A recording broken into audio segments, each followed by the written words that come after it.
Well, following a successful Queensland Winter Carnival campaign, Brad Hewitt has been back driving plenty of winners of late. In fact, his strike rate would certainly be second to none. I caught up with Brad prior to tonight's meeting getting underway to have a chat about his horses on Tuesday afternoon. Well, Brad, good to catch up with you prior to tonight's meeting getting underway, which is going to be very wet and soggy out there for you.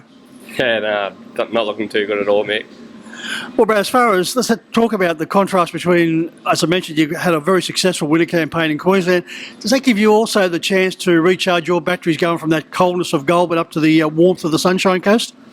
Yeah, I love it, Mick. Yeah, always try and get away every year. Just got to hope that the horse is always going well enough to warrant going for the trip. But had a really good year this year going up there, and yeah, the horses went well. And yeah, like I said, myself and the family always love getting out the bit of cold at Goulburn and going up and seeing a bit of sunshine. Strike rate's been outstanding, and at Wagga on Friday afternoon, 2 from 2. Yeah, had a bit of luck, a couple of good draws, and they both sat behind later and won. So yeah, just had a bit of luck, and yeah, just got to take that. Last Tuesday, you debuted a horse from New Zealand by Take a Hike. Now, look at the owners. We've got Jared Croker, Adam Elliott, Matt Frawley, Nick Cottridge, Jake Whiten, Sam Williams, Zach Wolford, and also Tommy Berry, along with your lovely wife, Millie, and including some other owners as well. But, geez, you're stretching the salary cap. Yeah, no, there was actually only supposed to be 2 or 3 of us in the ownership, and a few of the boys caught wind that there was a horse there, and they only got small shares, but they're all along for the ride. It didn't go any good last week, but it's been a bit of fun. We've got a group chat and that there. There's all a bit of banter about, so he goes a lot better than what he did on Tuesday. Just had a couple little issues with him, so once he can rectify them, I'm sure he'll win a few. No doubt you would gather for tea meetings at Jared's Pizzeria in that main street of Goulburn. Yeah, no, I always usually get pizza either of a Saturday or Sunday night, usually a weekly special, so always support him doing that.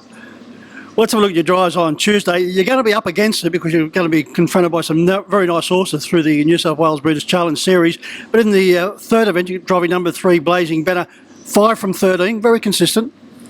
Yeah, I think he probably should have won the Canola Cup last week, Mick. He just flying going in that last corner, and as you know, coming off the track at Goulburn, a 1,000-metre track until around a little flat 800-metre track like Eugowra, he was just going too fast and couldn't handle the corner, but he's going really well, and I think he should take a power of beating on Tuesday. Yeah, I thought at one stage there you were going to end up in the crowd.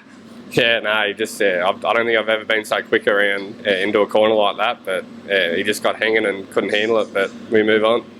Over to race 4 in Macarena. Nicely drawn in 4, but she's up against some very strong opposition. Yeah, that's right, Mick. She went well at Eugowra too, but as you say, there's some really top fillies there, like going to be favourite for the finals, so just have to sit her in and see how she gets home. Your father David's got Madam Maggie also in the race. Now you've been driving this particular filly. What do you think of her chances?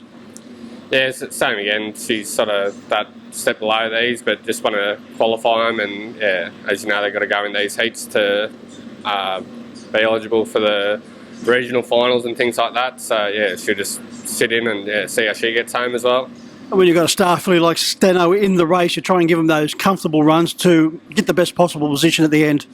Yeah, that's right. Like I said, she's sort of out of a class against ones like that, but she's a good, honest little thing, and tries the hardest. But it's going to be a step too far for her, I think.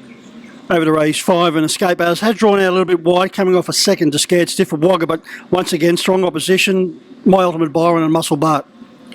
Yeah, he's actually going really well, Mick, but he just can't get a barrier. I don't think he's drawn inside about 5 like this whole time in. So if he happened to draw inside them sorts of ones and had a nice little suck along, he'd be in with a chance, but drawn outside him and going to be giving him a start, so it's obviously going to make things hard. Over to race 6, and also drawn out wide is Love Somebody Like You, the debut winner at Wagga, and then 6 behind Full Brother here. Yeah, same thing. It's just going to be too hard for her, but come down a bit of experience and chasing them around, and after this run, she'll probably just go somewhere back bush, and she should be hard to beat hopefully when she gets back to something more reasonable in her grade. Yeah, up against a pretty handy type by the name of Madrid. Yeah, like I said, it's just way out of her depth in that, but just give her a quiet trip and see how she gets home, and like I said, we'll look at something in the next couple of weeks for her. David has Mighty Jock going out in race 7. Once again, you haven't been kind with the draw here, out in 7. 2 solid placings, and he won very nicely here last week, but once again, Mahomes is in this particular heat. Yeah, no, he's done a really good job, Mick. He's come from sort of nothing to just having a green trial this time in, and a couple of starts and qualifying, and then he won last week going 53, so he's done a really good job. But same again, just a bit out of his class, but the experience of doing well, we follow them around, and same thing, qualify for the regional finals and things like that, and just pick off something a bit easier after this. You mentioned on a couple of occasions there, Brad, about your horses getting experience here, and does that toughen them up for when you take them back to easier contests?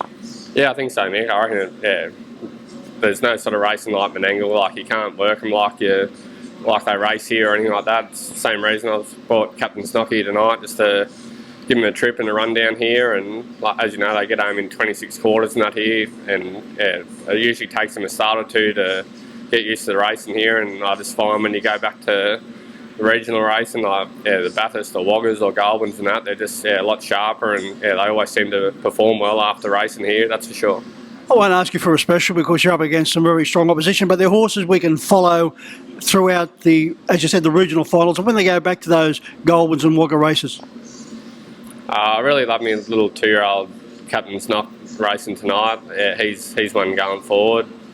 But other than that, Escape Artist could do something when he gets back to that regional finals or things like that, or the blue finals if you can get there. So probably them two are the likely chances out of any of that lot. Brad, as always, thanks for your time and good luck. No worries, thanks, Mick.